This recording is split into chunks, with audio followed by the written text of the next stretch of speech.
right, go ahead and get this out of the way. The Hurricanes suck. I hate you guys. Hey I man, hate we love you too, man. You just gave us another W. what a disgusting game that was. Hey man, we Hey like that man, to find out. I guess. Well, if push comes to shove, I always root for y'all by proxy when my team is out of it.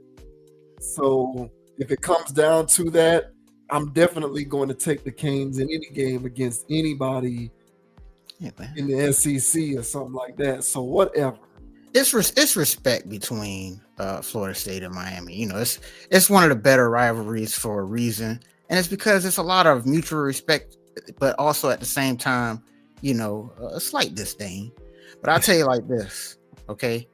Nothing gives me more pleasure than watching the Gators lose. Okay, I don't care what goes on, the Gators must lose. Yeah. So it is not the same relationship that we have with the Gators. It's not even close. So yeah, man, all respect due, man. And yeah, man, looks like we're having a good run. So I'll enjoy it for the time being. I'll say that. Yeah. I think it's safe to say that in the in-state matchup, the in-state rivalry, the Gators are a distant third currently. Unbelievable. I mean, they're trash, bro. I'll root for FAU, FIU, Central Florida, South Florida, Florida Gulf Gulf Coast. Okay. All right. Before I root for anything, you know what I'm saying? Kaiser Community College. Okay. All right. I'll vote for any damn body before the Gators.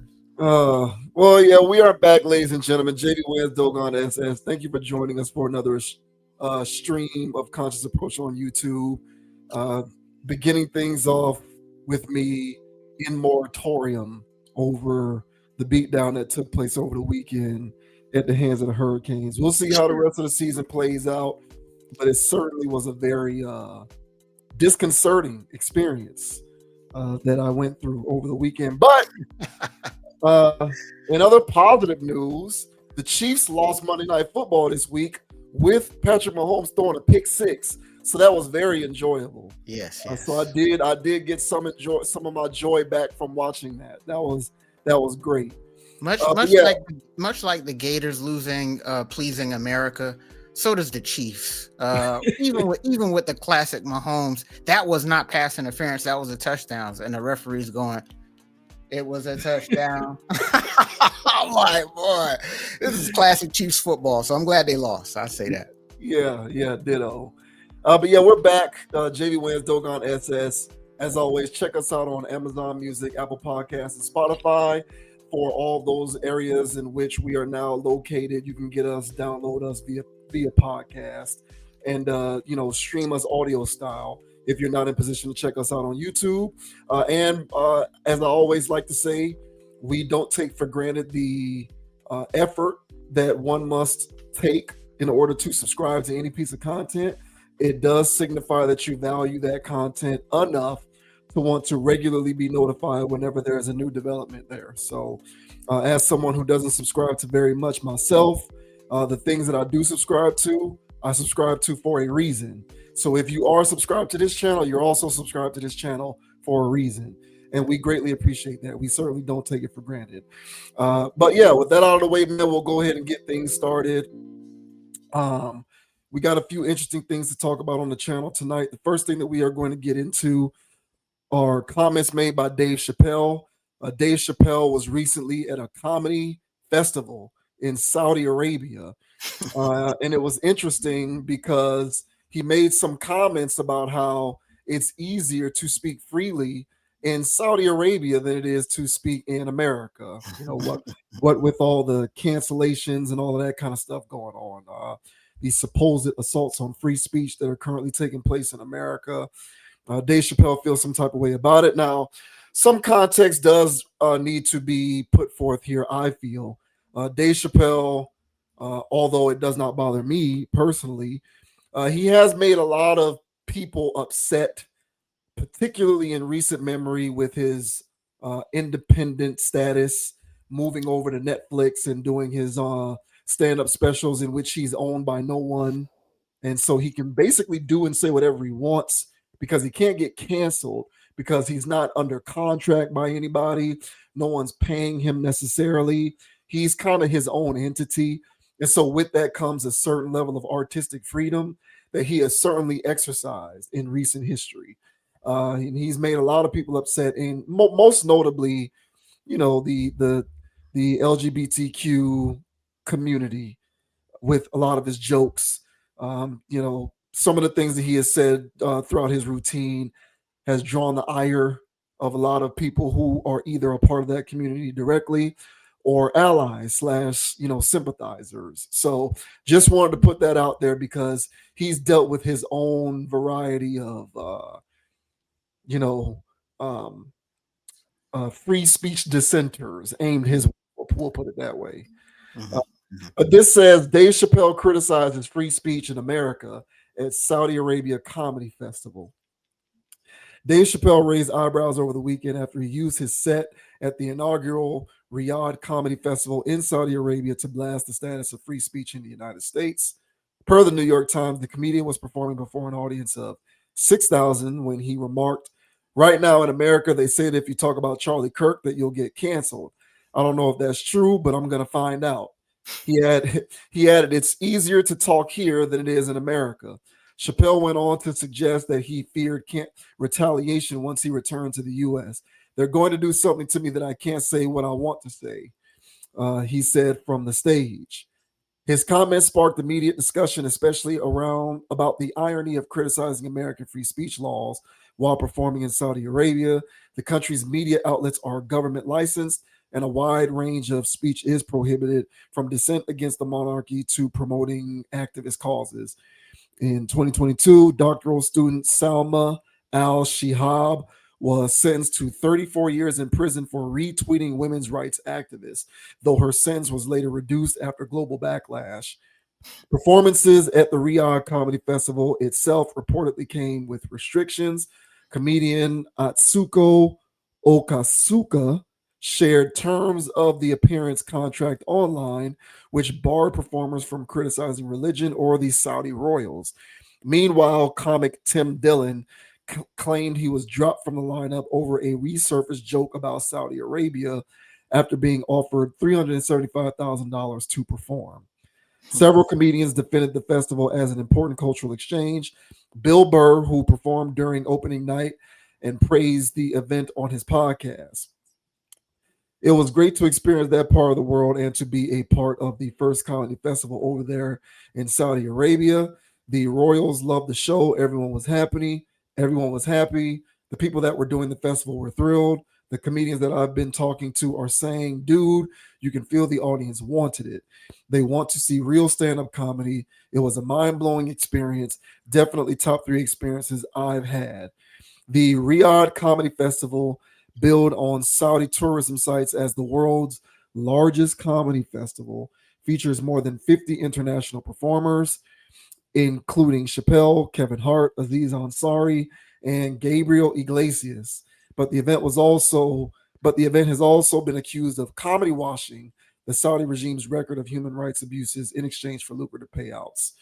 Not every comedian was willing to take part. Shane Gillis said during an episode of his Matt and Shane Secret podcast that he was offered a significant bag to perform but turned it down. So there's no video of this, I would say, for obvious reasons, but there's quotes from Chappelle talking about how you can't really talk in America and so on and so forth. So, what did you think about what he had to say? Tongue in cheekish, good bit. Um, I don't think he really means that, and I think that's what makes it the joke. Um, but what also makes it the joke is that he could be serious and he could be right. So all in all, I think it's fair. I think it's a good bit. The thing that got me with all of this stuff is Saudi Arabia striking again. Um, we covered last week the purchase of EA for upwards to $55 billion. And there was a conversation going on with that in the sense that Saudi Arabia is also being accused of sports washing. Hence their um, activities in boxing, golf, and now with gaming, peering over into gaming sports. So, they got accused for that. And now for this, which when I heard Dave Chappelle in Saudi Arabia telling jokes, I'm like, is that a joke? Like, what is that? What is Saudi Arabia doing with comedy and a comedy festival at that? So for them to Saudi Arabia to get accused for comedy washing, uh, these washing terms are hysterical. Um, and apparently they're washing away, human right violations and other things. So, my question for those washers, is America being accused of sports washing, Hollywood washing, streaming washing for their things that they have going on. So, I find that funny that it's easy to point fingers at another country. But all in all, I think that Dave Chappelle, he brings up a good point in the sense that no, absolute freedom of speech is not coming to a halt, and we touched upon that with the Jimmy Kimmel situation. I don't think it's getting close to the point where you can say the wrong critical thing and you can end up in jail. I don't think we're there. I don't kind of think we're that close to that, but we are definitely in the presence of, if you say the wrong thing, socially you'll be reprimanded to the point to where you might as well be in some type of prison. Yeah. And so with all of that stuff going on, yeah, I 1000% agree with that. And last thing I'll say before I let you go is that, due to Hollywood washing and network television washing and social media washing, the masses of people have been conditioned into a social justice ideology. I'm sitting there trying to watch the Florida State game. You know what I'm saying? Uh, Shout out to ABC for trying to get us the immersion that we wanted because we couldn't be at Doak. You know what I'm saying? They dragged it out long enough. I'm like, can we start the game? But who doesn't get enough of Chief Osceola? Okay. Now in the 90s, it felt a little bit more mystique. It felt like the guy that was on horseback was actually had some native blood. Like the guy that was not like the guy that was crying a tear in that commercial about the trash. This guy actually looked like he had, some ties to casinos. And it was so much better back then, but I digress. So Chief Osceola, he's riding on horseback.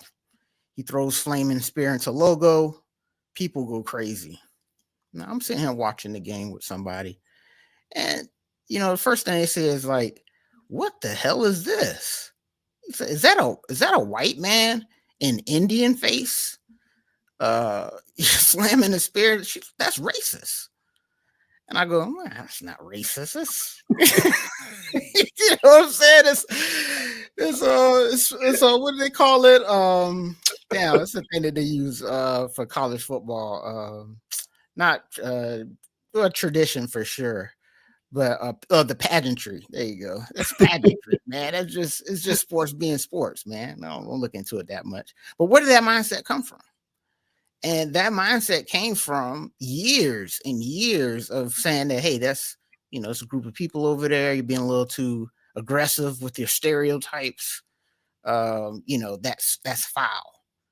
And, coming from a world where Dave Chappelle's whole industry is predicated on doubling down on stereotypes and other things, they get that same level of treatment if they make, Native American man on horseback slam spear into logo. So them trying to make a joke like that, people go, that's not funny. There's real people out here that actually suffer from depression. It's like, come on, man. I can't make a joke about mental health. No. So yeah, man, the way that the way the society goes is that society puts you in its jail.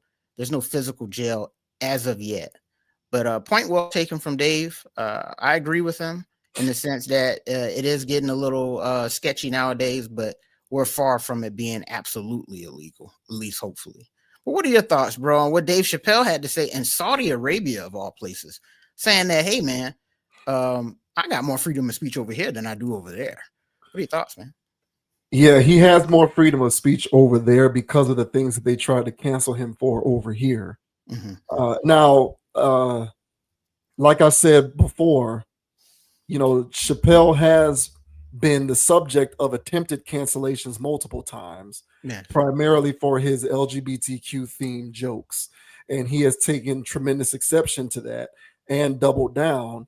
And he's, of course, in a privileged position to be able to do so because, like, I suppose Netflix can, like, decide to no longer partner with him for his stand up routines, but that's not going to stop him or make him go away because all he'll do is go to another you know, corporation, form another partnership, and then you can just stream his comedy over there. So there's really no trying to get him to go away is kind of an exercise in futility so long as he's not employed by anybody. And he is not employed by anybody, nor will he be employed by anybody. So there's all this hoopla over the need to silence him because of the danger inherent in his comedy. And he's taken tremendous exception to that.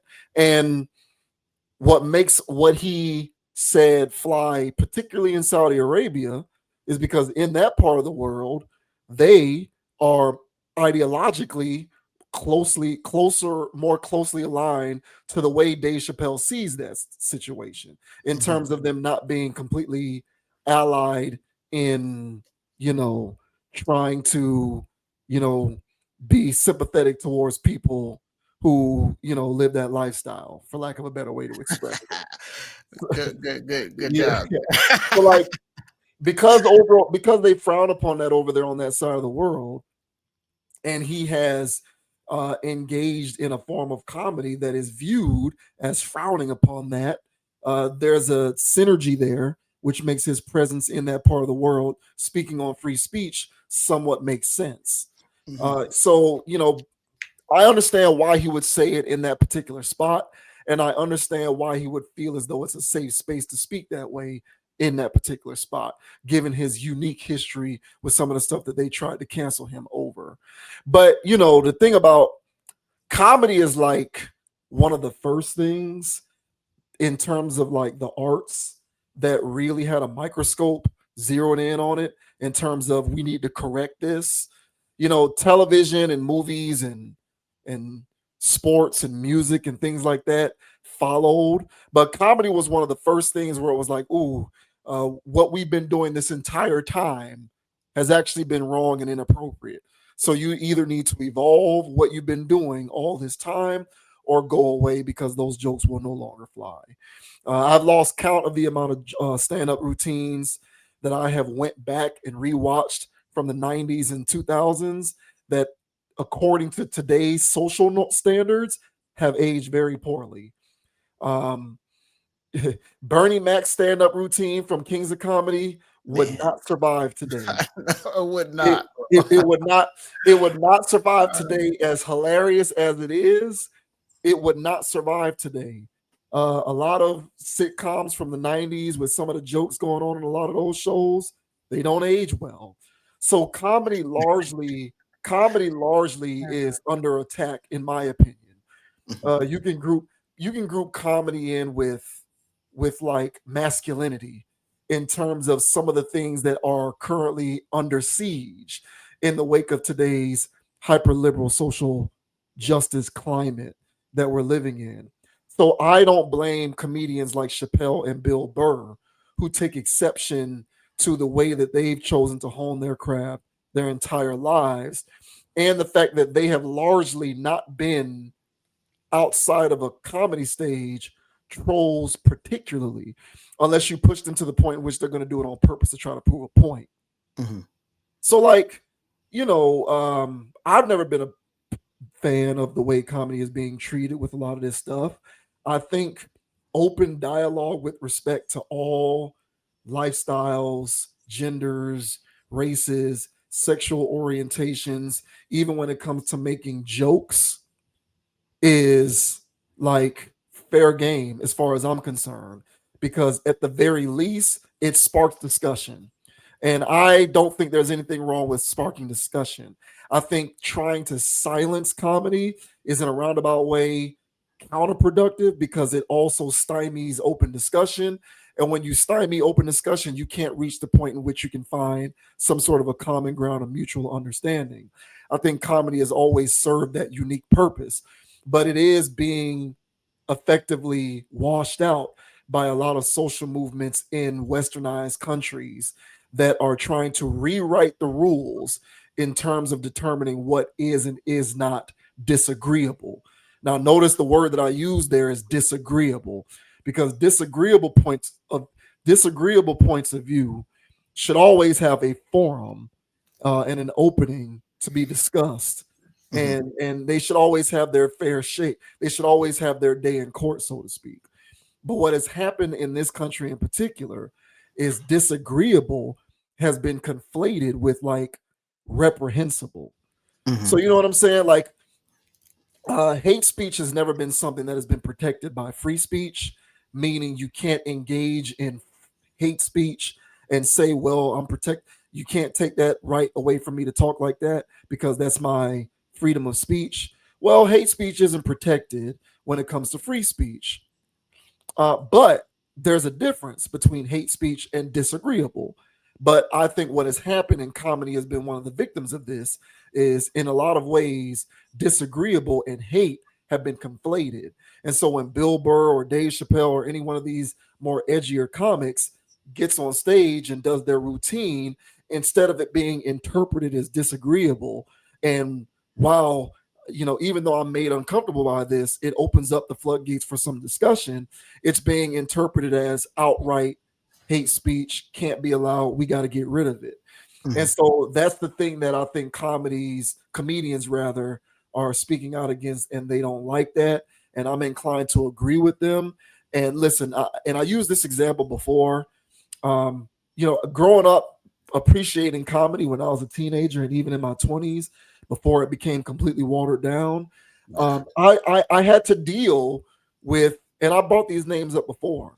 I had to deal with comedians like Amy Schumer and Lisa Lampanelli, who would basically, in my opinion, use their platform to denigrate black men. That's how I took it. Mm-hmm. Now, I could be reading too much into it, but I feel like when you are a overweight white woman and your routine is centered around making jokes about how you can't date men from your own community, and so you go over here to these black men because they'll take a plump plus size white woman.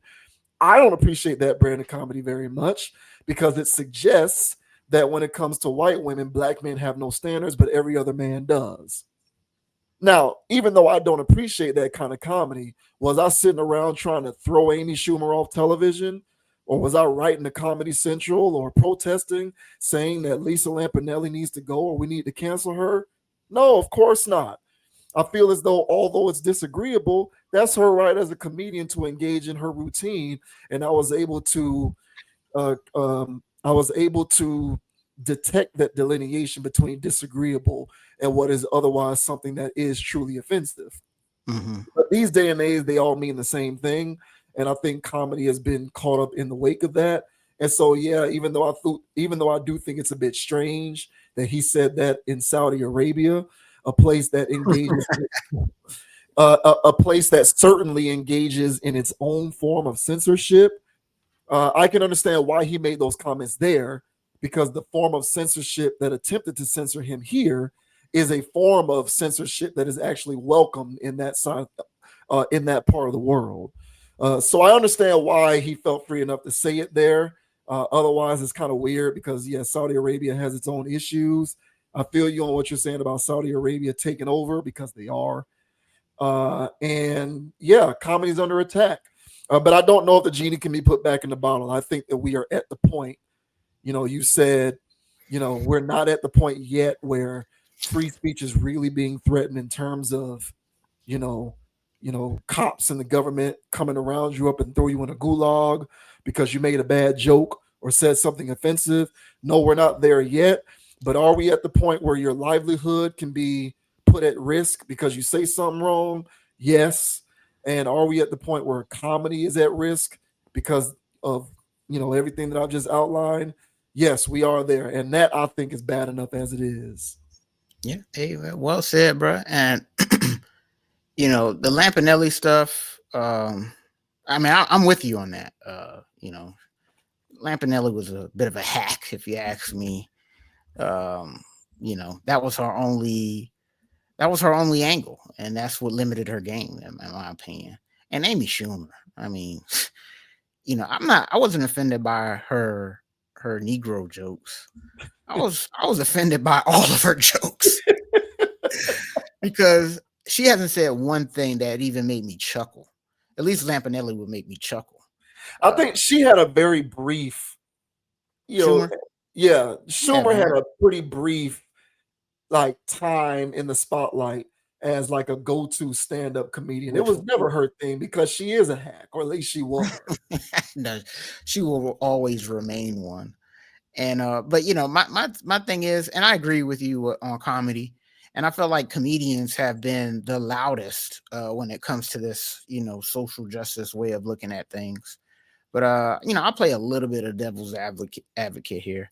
I'm not 100% against certain things, like you shouldn't make fun of that.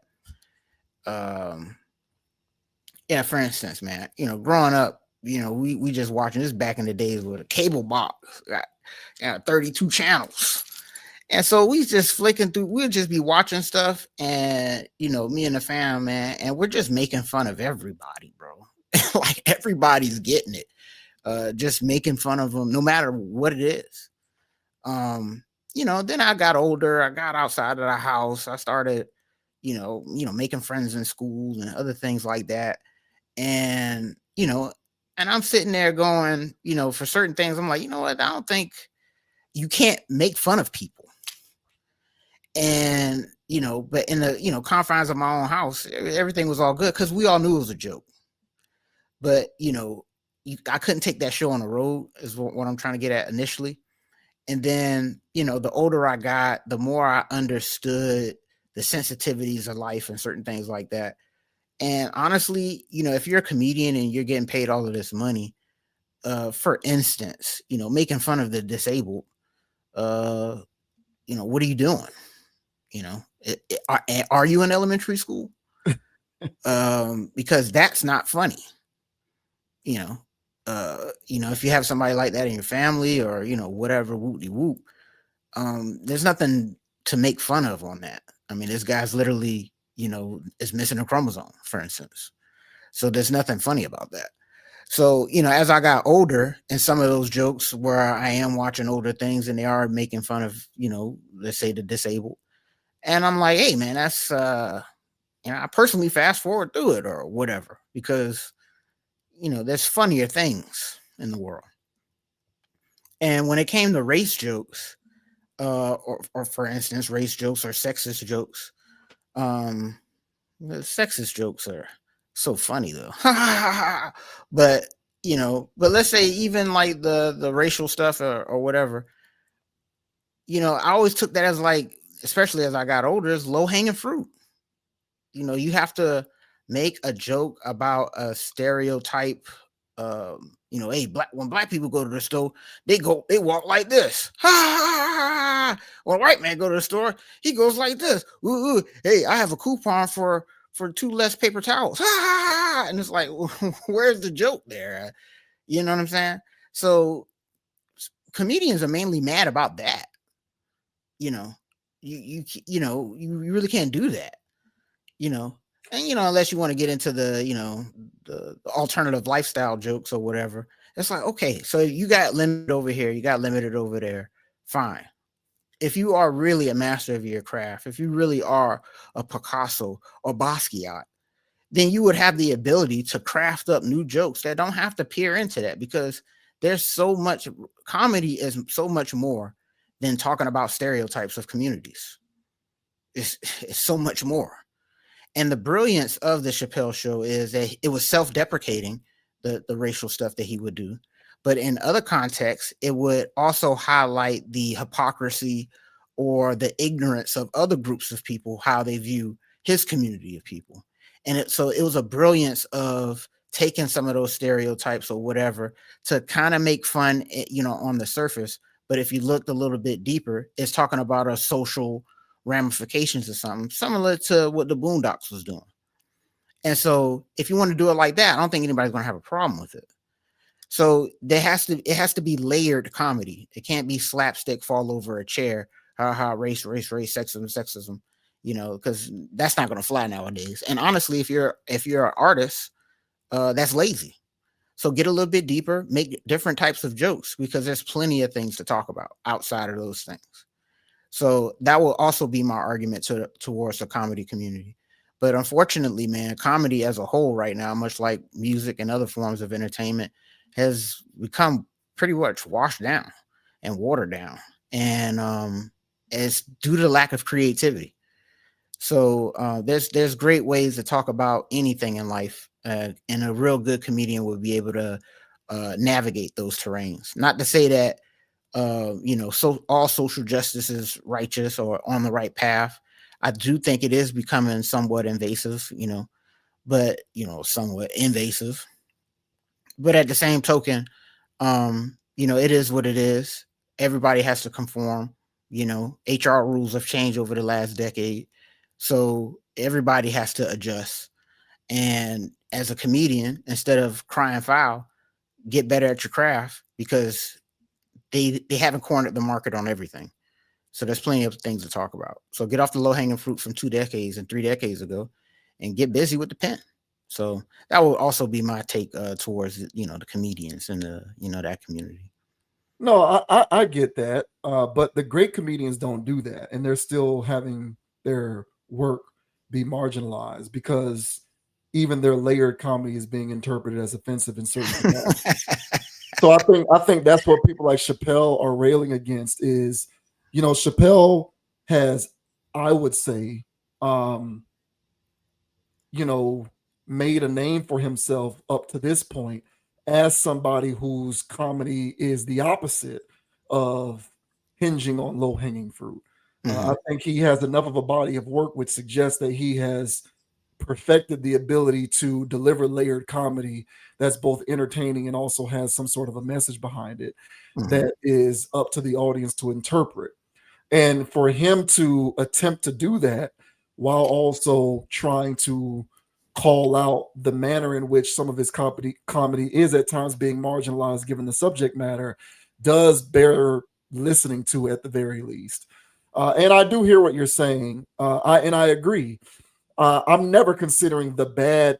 Like whenever I talk about stuff like this, I'm never even like I don't even think about bad comedians or people who are bad at work. I'm only talking about the people who are good at their job. The people who are bad at their job, as far as I'm concerned, aren't even considered in this particular equation. Hmm. So yeah, I get that. I just think at the end of the day, even the good stuff, even the more introspective things in certain contexts are being perceived as, whatever you want to call it, offensive or derogatory or, you know, antiquated. And so, like I said before, I believe that there is a difference between disagreeable and like wrong slash offensive. And I think that those lines are being increasingly blurred. And there was one more thing that I wanted to say. I think I lost it though. Um, I lost it. I might get it back, but I lost it. But either way, this is what I was gonna say. Hmm. And even if it's bad, my point with this though, even if it is bad comedy, like let the ecosystem of the art form determine whether somebody is unworthy of earning a livelihood within that space. I don't like the notion that, like, even if you're bad at your job, right, a person shouldn't be declared radioactive, for example, just because they aren't good at being comedians or may engage in some of the stuff that you talked about when it comes to like depending on low hanging fruit or some of the things that are right there for the picking that otherwise make you look like a hack.